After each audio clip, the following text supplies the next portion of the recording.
이 산상수훈의 말씀대로 사는 것이 불가능하구나. 저기 또 한 사람이 쓰러지는구나. 저 사람만은 제대로 서 있을 줄 알았는데. 인정욕구의 해결 방법은 저와 하나님과의 관계였습니다. 이 어려운 산상수훈 말씀을 주신 이유는 이것을 너희는 지킬 수 없을 거야 하시기 위해서 말씀하신 것이 아닙니다. 안녕하세요. 나의 사랑하는 책 김동민입니다. 오늘 소개해드릴 책은 오스왈드 챔버스 목사님의 산상수훈입니다. 오스왈드 챔버스 목사님은 주님은 나의 최고봉이라는 책으로 가장 많이 알려져 있습니다. 하지만 이 산상수훈 말씀은 믿음의 사람에게 뿐만 아니라 믿음의 사람이 아닌 사람에게도 많이 알려져 있는 말씀입니다. 예를 들어서 원수를 용서하는 것까지가 아니라 원수를 사랑하라. 그리고 속옷을 달라는데 겉옷까지 주라. 겉옷은 중동지방에서 거의 이불과 같은 역할을 하기 때문에 굉장히 한 개인으로서는 큰 안전장치입니다. 또 뺨을 한쪽 맞으면 다른 뺨을 내밀라고 하죠. 말하기는 쉽지만 이렇게 살기는 굉장히 어렵습니다. 아니 거의 불가능합니다. 그런데 오스왈드 챔버스 목사님은 이 산상수훈의 말씀대로 사는 것이 불가능하구나, 안 되는 것이구나, 이게 아주 어려운 것이구나 하는 것을 깨닫는 지점이 바로 이 산상수훈 말씀대로 살 수 있는 시작점에 서는 것이라고 말합니다. 진흙예화가 나오는데요. 이 진흙예화는 아주 유명한 이야기입니다. 이 진흙예화를 통해서 이 산상수훈의 책의 전체 윤곽을 여러분과 같이 그려보겠습니다. 당신은 당신에 대해 떠도는 비방을 옷에 묻은 진흙처럼 다루어야 한다. 만일 그것이 젖어 있는 동안에 해결하려고 하면 그 진흙은 옷에 다 묻게 된다. 그러나 만일 당신이 그것이 마를 때까지 내버려 두면 당신은 툭 하고 털어낼 수 있다. 떠도는 비방을 절대로 건드리지 말고 내버려 두라.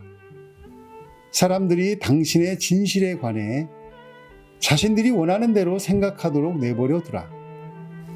절대로 설명하지 말라. 우리는 언제나 설명하지만 예수님은 결코 애써 설명하지 않으셨다. 우리는 내버려 두지 않으므로 계속 그 속에 빠져드는 것이다. 우리는 성 어거스틴의 기도를 드릴 필요가 있다. 오 주님, 언제나 저 자신을 변론하고 싶은 욕망으로부터 저를 구원해 주소서. 비방당할 때 주님을 바라보라는 것입니다. 옷에 묻은 젖은 진흙을 내 손으로 어떻게 닦아보려고 하면 옷은 점점 지저분해질 것입니다.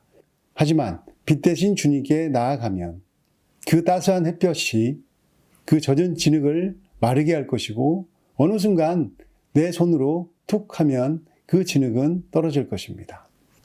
성 어거스틴의 기도, 나를 변호하고 싶고 변론하고 싶은 욕구로부터 구원해 주소서 하는 기도가 저는 참 실감났습니다. 저 역시 삶에서 일을 통해서, 관계를 통해서, 심지어는 교회의 어떤 사역을 통해서도 끊임없이 인정받으려는 그 나의 자아를 보기 때문입니다.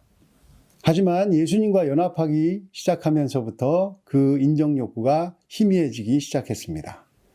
세상 사람들이 다 저를 칭찬할 때 하나님께서는 칭찬하지 않으시고 책망하실 때 제 마음은 불편했습니다.